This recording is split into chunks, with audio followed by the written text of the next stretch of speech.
Hello everyone, this is Nitasha Chaturvedi and welcome to all on our YouTube channel that is Easy Learning 247। और guys आप लोगों के board के exam near है। Computer science और जो आईपी के स्टूडेंट हैं क्लास 12 के, उन लोगों को मैं बुक्स बताना चाहूंगी। बुक्स आप लोगों को सिर्फ एनसीईआरटी पढ़नी है और आई होप ये आपने पढ़ ली होगी। और जिन लोगों ने अभी नहीं भी पढ़ी है, आई एम डैम श्योर कि अगर आप 100% मार्क्स 90% मार्क्स से एवव लाना चाहते हैं, 100+ मार्क्स से एवव लाना चाहते हैं, इट इज माय सजेशन कि गाइस आप लोग बच्चों क्या करो, क्लास 9 to 12 के जो भी स्टूडेंट हैं और स्पेशली बोर्ड क्लासेस के, आपके पास चाहे कंप्यूटर साइंस सब्जेक्ट है, चाहे आईपी सब्जेक्ट है, चाहे कोई भी आपका सब्जेक्ट है, फिजिक्स केमिस्ट्री मैथ्स कोई भी सब्जेक्ट है, सभी में अच्छे मार्क्स लाने के लिए अभी आपके पास ऑलमोस्ट 1 मंथ है। 1 मंथ में आपको क्या करना है, मैक्सिमम प्रैक्टिस सेट और सैंपल पेपर लगाने हैं।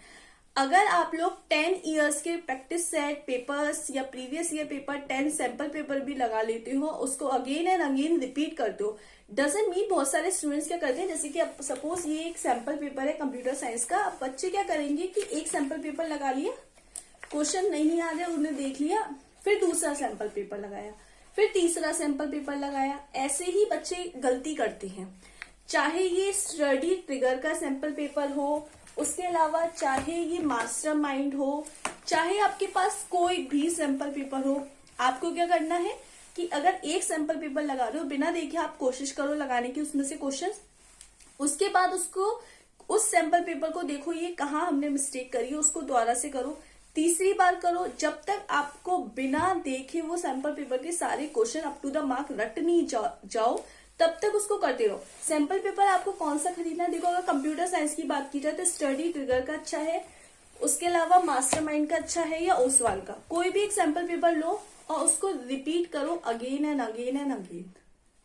Is it okay? अच्छे मार्क्स लाने के लिए यही एक बेस्ट ऑप्शन है कि अभी आपके पास 1 मंथ है और 1 मंथ में आप अगर आप 1 मंथ सीरियस होके सिर्फ सैंपल पेपर या प्रैक्टिस पेपर पर भी अपनी कमांड कर लो ना, तो आपके 90% से मार्क्स कम आ नहीं सकते। I am 100% sure.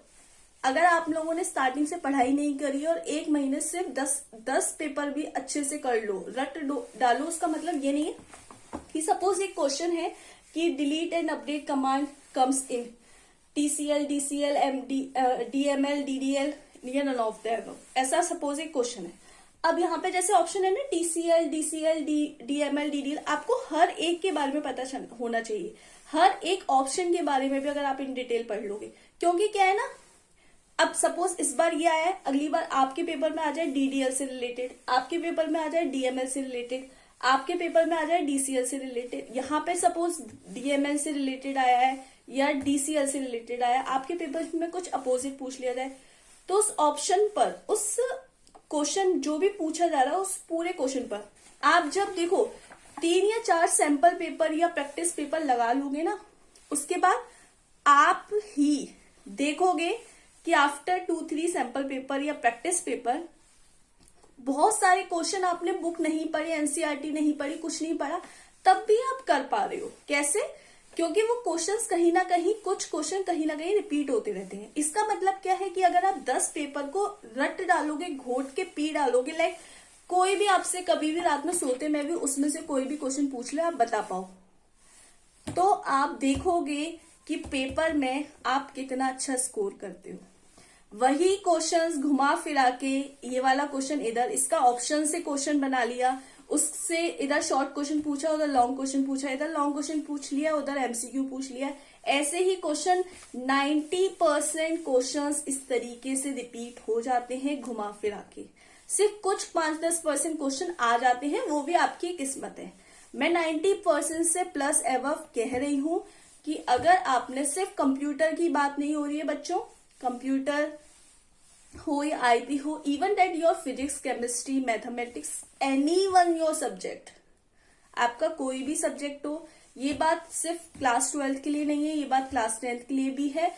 बोर्ड के प्रिपरेशन करने वाले सारे बच्चों से ये कहना चाहती हूँ कि आप लोग प्रैक्टिस पेपर और सैंपल पेपर पर अपनी कमांड कर लो। कौन सा खरीदना है? देखो, कंप्यूटर साइंस की मैं टीचर हूँ, कंप्यूटर साइंस और आईपी पढ़ा रही हूँ, तो कंप्यूटर साइंस और आईपी के लिए आई विल सजेस्ट यू कि स्टडी ट्रिगर खरीद लो, ओसवाल खरीद लो या मास्टरमाइंड खरीद लो। मैंने ये तीनों पढ़ी है और मुझे इन तीनों ही अच्छे लगे।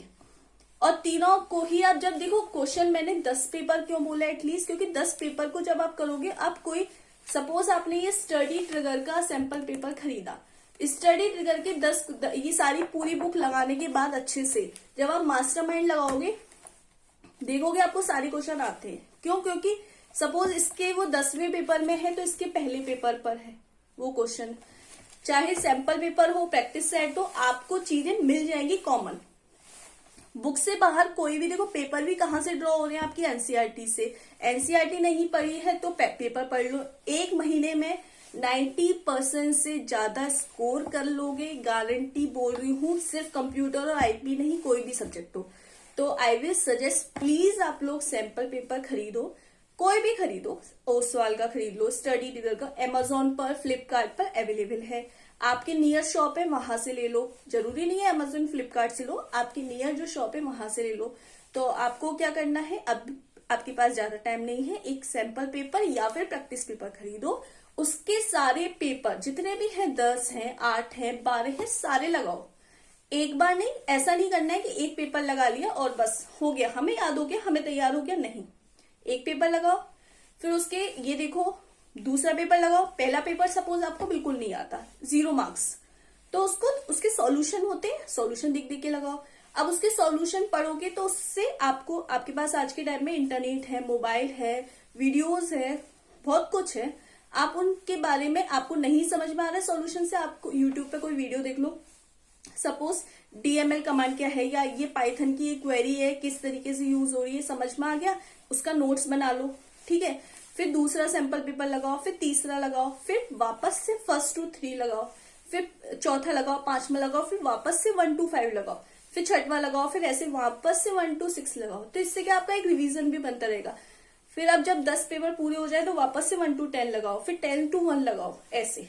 तो आप ऐसे रिपीट करते रहोगे ना 1 महीने तक, तो देख लोगे कि, और आपने जो जो चीजें नहीं आ रही, सपोज पहली बार मैंने पेपर किया, मेरा 70 मार्क्स का पेपर है और मुझे सपोज 30 मार्क्स का आता है, बाकी का मुझे नहीं आता, तो जो नहीं आता उसका मैंने नोट्स बना लिया। अब दूसरी बार पेपर करोगे तो फिर आप देखोगे कि आपको हो सकता है 20 मार्क्स का वापस नहीं आ रहा, फिर 10 मार्क्स का नहीं आ रहा, ऐसे कर करके आप पूरा कवर कर लोगे।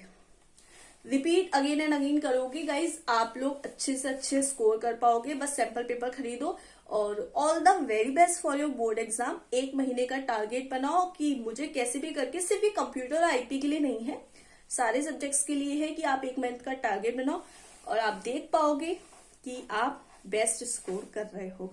So all the very best. And हम लोगों के इस चैनल पर आप लोग अगर नए हैं तो प्लीज इतना कर दीजिए कि लाइक, शेयर और सब्सक्राइब कर दीजिए। और आपको कंप्यूटर साइंस या आईपी से रिलेटेड कोई भी क्वेरी है, इस चैनल पर जाइए, प्लेलिस्ट में देखिए काफी सारा मटेरियल मैं अपलोड कर चुकी हूँ और बोर्ड से रिलेटेड इंपॉर्टेंट क्वेश्चंस भी अपलोड कर चुकी हूँ। वीडियोस मेरी 20, 25, 30 मिनट से ज्यादा की नहीं होती, जिससे आप चलते फिरते भी देख पाओ। तो उसमें क्या है, बोर्ड से टारगेट बेस्ड जो मोस्ट इंपोर्टेंट मटेरियल है वो मैं कराने की कोशिश करती हूँ, पेपर का पैटर्न समझाने का ट्राई करती हूँ। तो मेरा टारगेट क्या होता है, आप कम टाइम में ज्यादा से ज्यादा स्कोर कैसे कर पाए। तो उसके लिए आप एक प्रैक्टिस पेपर खरीदिए, कुछ थोड़ी बहुत वीडियोस वगैरह देख लिया करिए चलते फिरते, उसको लगाइए तो आप अच्छे से स्कोर कर पाएंगे। चलो हम लोग अपनी क्लास में मिलते हैं। Good bye and all the very best, have a nice day, bye.